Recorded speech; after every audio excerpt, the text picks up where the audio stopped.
Olá, eu sou o Daniel Mittelbach e você está assistindo ao Repercute Paraná, uma iniciativa da Central Única dos Trabalhadores para levar até você aquilo que você não encontra na programação convencional.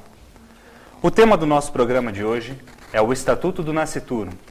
Para tratar deste tema polêmico, nós contamos aqui com a presença da secretária da Mulher Trabalhadora da CUT Paraná, Eliana Maria dos Santos, e também com Tiana Mazo, das Promotoras Legais Populares. Tiana, Eliana, obrigado pela presença aqui nos nossos estúdios. Bom, Eliana, você podia começar explicando para a gente um pouco mais sobre esse tema e como os movimentos organizados das mulheres estão enxergando esse projeto? Então, a gente fez uma reunião essa semana mesmo, né, aqui do Fórum de várias entidades feministas de Curitiba. São Paulo, Rio de Janeiro já realizaram atos. São Paulo, na verdade, já fez reuniões e vai fazer o ato nesse final de semana. Então, as mulheres do Brasil todo estamos, assim, absurdamente, né, chocadas com esse estatuto, porque ele fere o direito da mulher à própria vida, né, porque tem alguns artigos do Estatuto do Nascituro em que tira o direito da mulher, mesmo em casos de estupro, de risco de vida, né, ela vai ter que manter a gravidez. Bom, Tiana, você podia falar um pouquinho para a gente sobre essa questão, né? A gente sabe que esse é um debate que muitas vezes é tratado como um dogma religioso, né? E não como uma questão, né, uma política de Estado, uma política de saúde. Qual é a situação hoje do Brasil em termos de números de abortos ilegais, e quais as consequências desse projeto para a saúde da mulher? Hoje, na verdade, é muito grande o número de abortos ilegais que ocorrem no país, e ele é feito com recorte de classe, né? Atinge grande parte a mulher do meio popular, né? Que não tem acesso a uma série de clínicas ilegais que já existem, né, para essa prática, que em média hoje o custo de um aborto ilegal é de R$4.000, né? E essas mulheres tentam outras práticas, né? Outros tipos de remédio e tal. E esses remédios, eles afetam diretamente a saúde, né? Então, muitas mulheres vão procurar hospitais, né, que são casos de aborto. Algumas delas, inclusive, vão ser denunciadas por essa prática, né? Já vão chegar em condições quase de óbito, né? E no Brasil, na verdade, o movimento feminista cresceu muito nesse debate sobre a legalização do aborto, tendo em vista que é uma questão de saúde pública, né? E saúde pública para as mulheres. E o debate avança, e em determinado momento as pressões fundamentalistas, conservadoras, vão trazer à tona essa pauta, que na verdade é uma pauta antiga, do Estatuto do Nascituro, né? Então vão resgatar isso através de um projeto de lei, que na verdade, lendo na íntegra, ele é uma forma de criminalização do aborto, né? Então vem na contramão da história do movimento feminista no Brasil. E também no momento em que a gente tem na América Latina o ressurgimento dessa pauta no âmbito feminista, né? O ano passado o Uruguai legalizou o aborto, a Argentina também vem fazendo esse debate, né? E acho que é inclusive importante ressaltar que no Uruguai o número de abortos que a partir da legalização na verdade diminuíram, né? Então caiu os índices, né?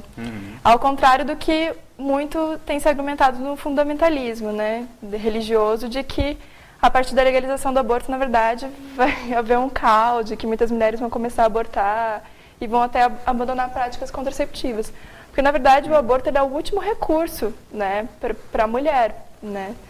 Porque ele de alguma forma, é uma agressão, é uma mudança no corpo, né? Então, as mulheres não fazem o aborto por vontade, e sim porque é um problema social, né? De toda a decorrência do que uma gravidez acarreta, principalmente sobre a mulher, que é em quem vai ficar esse encargo, né? Principalmente sobre a mulher trabalhadora, né, Eliana? Sim. Como é que vocês estão vendo esse projeto? Ele, né, por alguns movimentos foi batizado de Bolsa Estupro, é isso? Como é que, o que ele prevê, na verdade, nesse sentido? Como é que é a questão?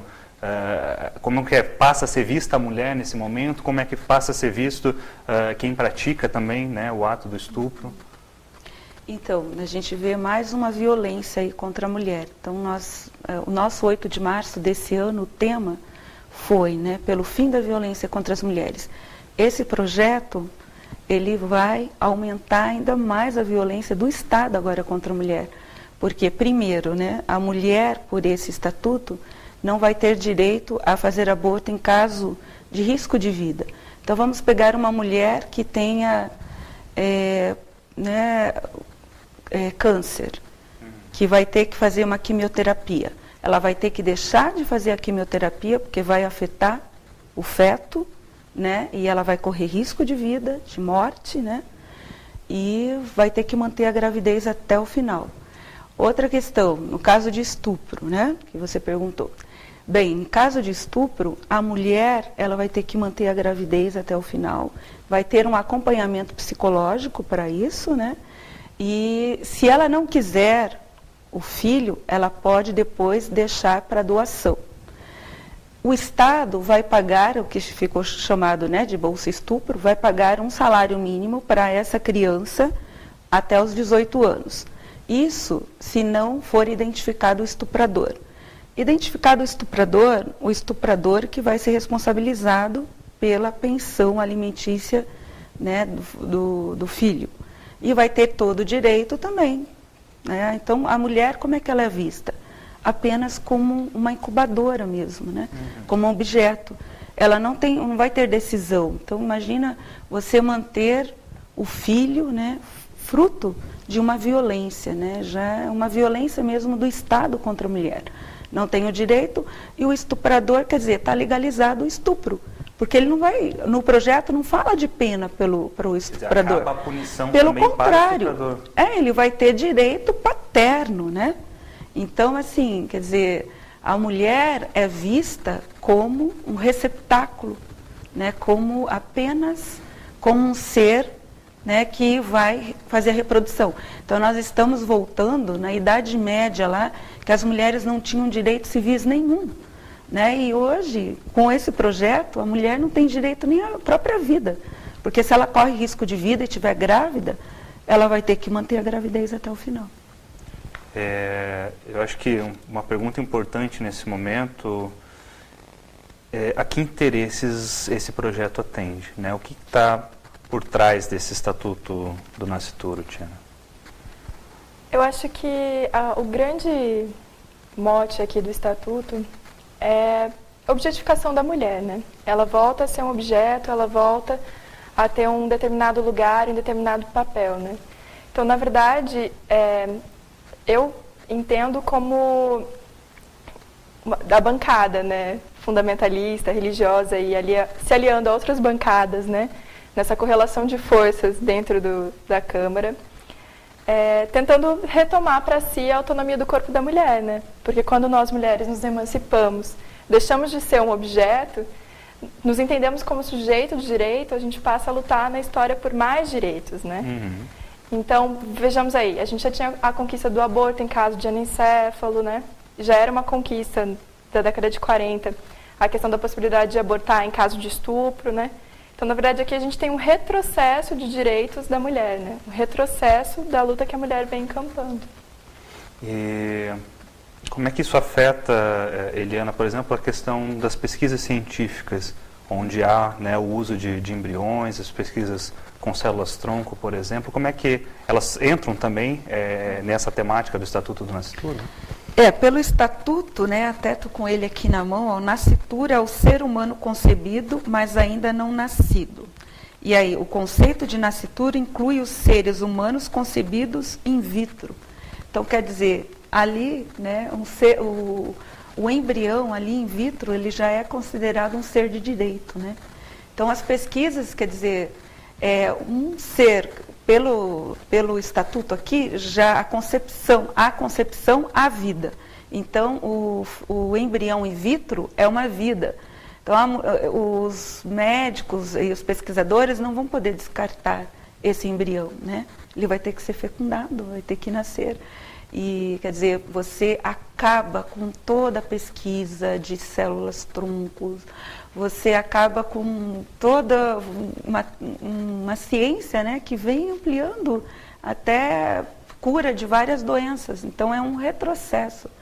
E até, inclusive, por exemplo, ele vai punir, né? No caso, se esse embrião, que é um ser já de direito, for descartado, vai ter uma punição para quem o fez, né? Vai ser considerado um crime também. Né? Bom, de fato, acho que esse tema ele é bem polêmico, né? É importante a gente estar tratando dele aqui, até para dar mais visibilidade para a sociedade e também para todo mundo que nos assiste.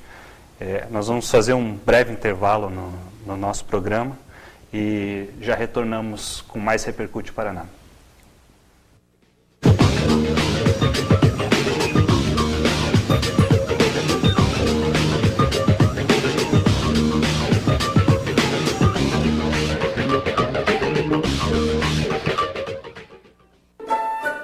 Ei, Coelho, vamos passear na floresta? Por que na floresta? Eu não sou Chapeuzinho Vermelho não, hein? Que isso, Coelho, somos amigos desde criança. Está bem, vamos então. Onde vocês vão? Vamos passear na floresta. Na floresta? Não posso esperar mais. Não aguento de fome. Galo, você comeu meu amigo. Não aguentava mais de tanta fome. Vocês viram o meu coelho? O lobo comeu. Eu? Ele que comeu o coelho, meu amigo, de uma vez só. Quem comeu o meu coelho? Não fui eu. Mentira, foi ele. Passarinho, quem comeu o coelho?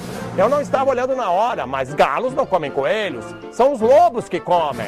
Eu sei que foi você, seu lobo sonso, direto pra cadeia. Mas não fui eu, esse Você está passarinho preso, louco. você vai pra O galo cadeia, é um louco, ele assassino de comeu o coelho. coelho. O fato é único, as opiniões não. Questione as notícias, ouça outras versões. É com a verdade que se constrói a democracia. Quero falar também.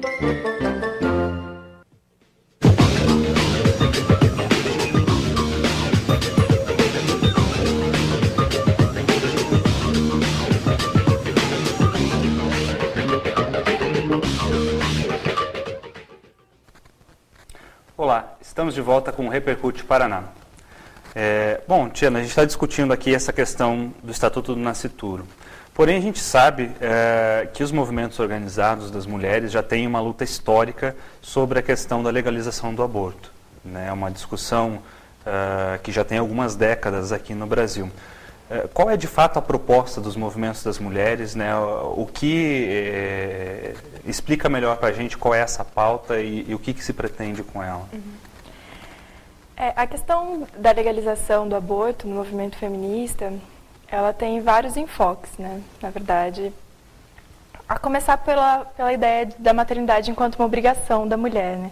De que todas as mulheres necessariamente devem ser mães para serem mulheres completas, né? Todo esse fardo de ter da maternidade para a mulher. E nesse aspecto é a questão da autonomia do corpo da mulher, né? De decidir sobre si, né? Sobre a sua vida geral ou não. Porque a gente sabe, muitas vezes, o próprio ato sexual não é consentimento, né, nas relações, né, é decorrente de práticas abusivas nos relacionamentos. É muito comum os casos de estupro não denunciados, que sequer ganham esses nomes, né, por parte de pais, parentes, né. Então, há toda uma contextualização social. E outro aspecto também muito debatido é o âmbito da questão da saúde da mulher, né, porque há milhares de mulheres morrendo nos corredores de hospitais ou morrendo em casa por terem praticado um aborto não seguro, né? E outras decorrências, o óbito é uma delas, né? A mais grave, mas tem uma série de outras decorrências em virtude disso. Então, a pauta de legalizar o aborto é tornar o aborto um problema de saúde pública. Então, portanto, o Sistema Único de Saúde passa a fornecer instrumentos para que seja uma prática segura para a mulher, né, que tenha condições, que tenha o acompanhamento de uma assistente social na família, pelo impacto psíquico que isso causa, né. Então, sobre esses dois aspectos que o movimento feminista trabalha, né.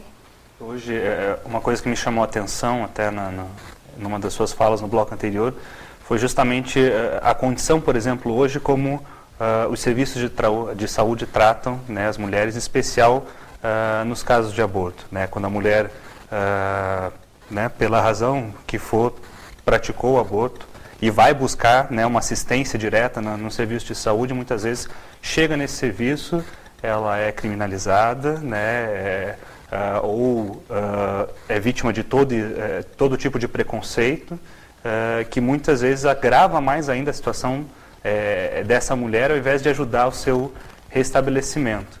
Né?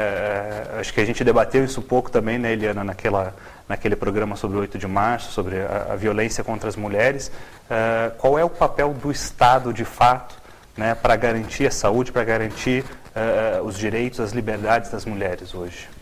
Então, justamente, esse estatuto, por exemplo, a mulher vai ser acompanhada, fiscalizada. Ela fez o pré-natal, então a gente já vê que as mulheres são penalizadas quando fazem aborto, provocam e vão para a saúde pública. No caso da mulher, né, que engravidou, ela vai ser acompanhada pelo Estado. Se ela teve um aborto espontâneo, ela vai ter que responder criminalmente pelo Estatuto do Nascituro, né? Então é muito grave isso, a mulher passa a ser mesmo um objeto de reprodução. Então a gente vê assim, as políticas públicas hoje do Estado, elas não dão conta de enfrentar a violência que as mulheres já sofrem, né? Caso de abusos sexuais, de violência, de mortes, né? De assassinatos de mulheres mesmo. E, quer dizer, a gente está vendo um desvirtuamento do papel do Estado. Então, às vezes a gente se pergunta, né?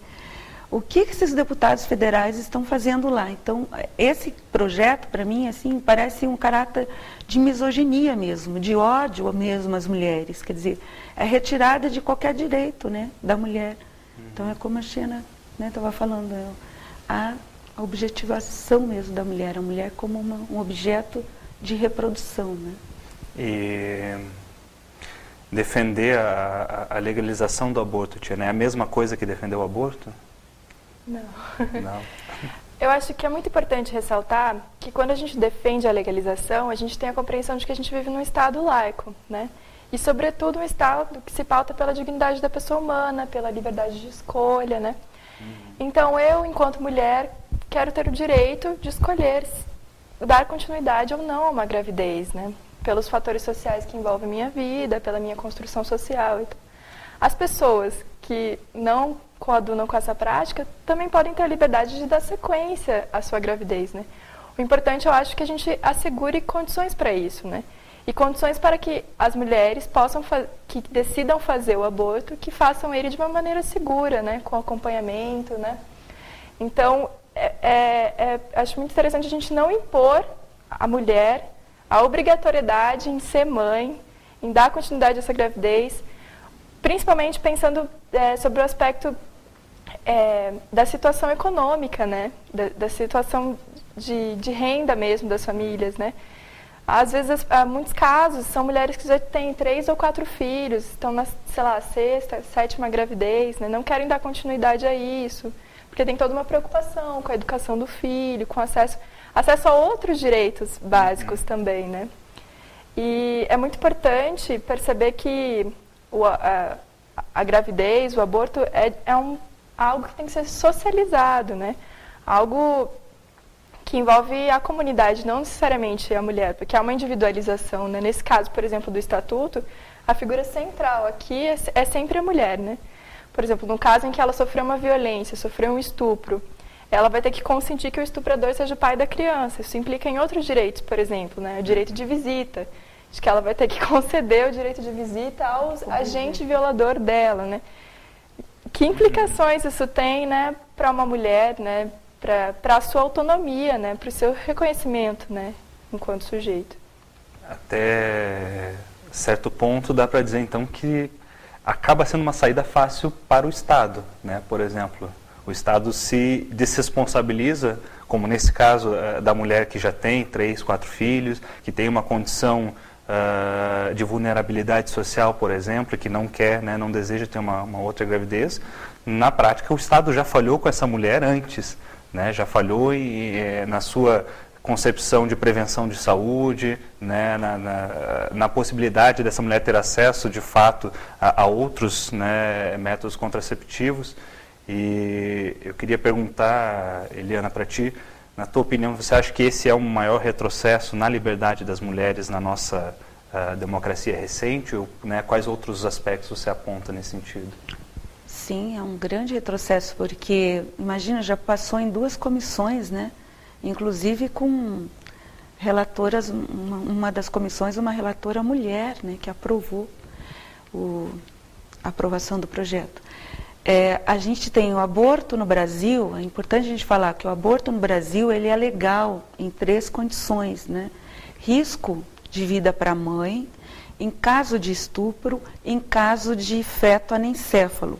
Esse projeto acaba com isso, quer dizer, o que as mulheres conquistaram em 1940 já. Então é um retrocesso porque, enquanto as mulheres estão discutindo o direito, né, do seu corpo, da sua vida, um projeto desse vai acabar com o direito de qualquer decisão, até de continuar vivendo, né? Porque se você está doente, você não vai poder tomar remédio, né?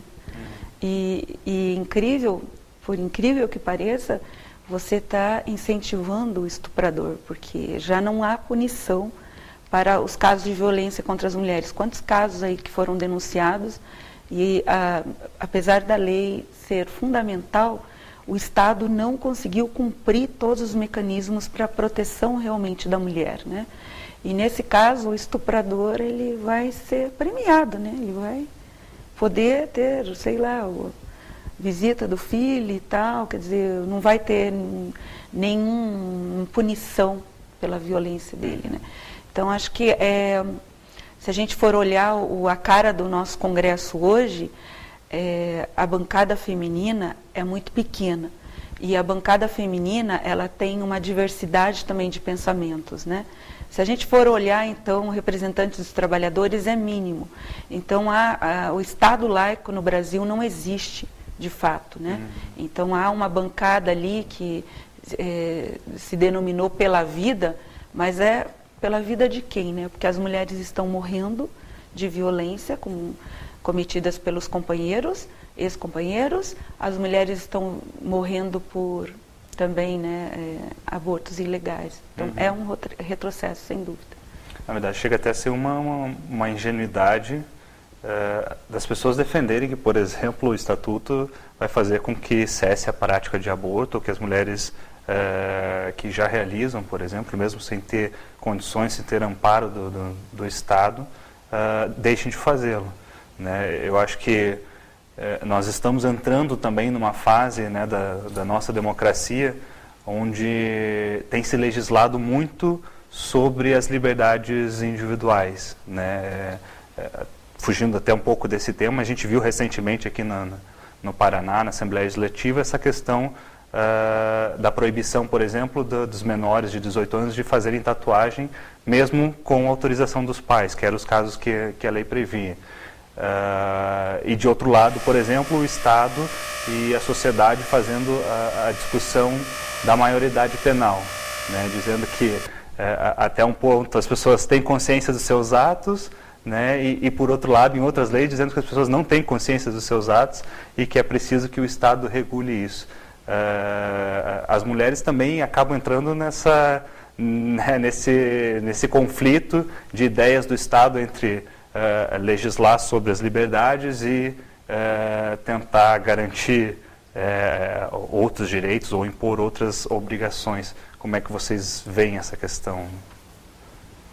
Eu acho que a gente está vivendo um momento de retrocesso conservador, sobretudo no plano dos direitos, né? Que é o que a gente vê manifestadamente no Congresso Nacional e também nas assembleias localmente, né? Em que as minorias estão sendo abafadas em seus direitos, né? Acho que não só as mulheres, mas os indígenas, a gente está vendo uma série de retrocessos nisso. E eu acho que essa questão levanta, né, à tona que também é um momento em que os movimentos começam a também voltar para as ruas, né? A gente tem aí, por exemplo, no âmbito das mulheres, né, com o mote principal da questão da objetificação da mulher, a Marcha das Vadias, que é um movimento que está ganhando cada vez mais cidades. Aqui no Paraná, por exemplo, está ganhando o interior do estado de uma forma, né, conquistando muitas mulheres, se reunindo e debatendo, né? Então, é preciso compreender em contextos, né? O momento que movimentos começam a se colocar e pleitear novos direitos, né? Pleiteiam retrocesso de direitos, assim. E o caso do Estatuto ele representa uma grande incoerência, né? Se ele for aprovado, vai gerar muitos processos de inconstitucionalidade, inclusive, né? Processos que envolvem como abarcar isso perante outros direitos já conquistados, né? E é muito difícil porque essas minorias não estão devidamente representadas nesses espaços, né? As mulheres não são nem 10% da Câmara, né? Dos 513 são 47, uma expressão numérica mais ou menos assim. Como nós, né, mulheres, e ainda mais que nem todas as mulheres, né, possuem, de fato, estão dentro de movimentos, compreendendo, aprendendo as pautas e esses debates. E, ao mesmo tempo, a gente vê que é uma demanda, né? Lá no projeto das promotoras legais populares, muitas mulheres da comunidade, dos meios populares, vêm colocar essas pautas para a gente, compreender, se apropriar sobre a sua cidadania, né? Porque, apesar da gente ter esses direitos já conquistados, no caso de estupro, uma série do anencéfalo, até esses direitos chegarem e serem efetivados, também existe uma distância, né? Uma morosidade, inclusive. Né? E como é que os movimentos têm colocado essas pautas na rua, Eliana? Tem mobilizações planejadas? Como é que vocês estão se preparando? Já organizamos uma boa reunião essa semana, marcamos para o dia 22 de junho, em frente da Praça Santos Andrade, ali na escadaria da universidade, às 10h30. Vamos estar saindo ali encaminhada, então a gente está convidando toda a população para vir também, né? Trazer as bandeiras e tal, e vamos fazer um ato, né, uma caminhada até a Boca e um ato político. E, além disso, a gente já tem, né, previsto um seminário para aprofundar mais o assunto. Também vamos contatar o relator dessa comissão, essa última comissão que vai passar. O relator é do Paraná, né? Então vamos fazer o contato com ele, com os deputados, tem abaixo-assinado já rolando, então é importante que todo mundo acesse lá o site da Avaz, né? Tem um abaixo-assinado. E assim, no Brasil todo, as mulheres, os movimentos estão se organizando. E aqui no Paraná a gente também tem várias atividades que a gente vai estar disponibilizando no site da CUT, com certeza vocês vão encontrar todas as informações ali, né? Bacana. Bom, a gente está chegando já ao final do nosso programa. Eu queria agradecer, Eliana, Tiana, pela participação de vocês aqui conosco. Dizer que o Repercute está sempre de portas abertas para os movimentos das mulheres. Obrigado. Obrigada, Daniel. Bom, agradecemos também a você, telespectador, que nos acompanhou até agora. Fique conosco e até o próximo programa. Tchau.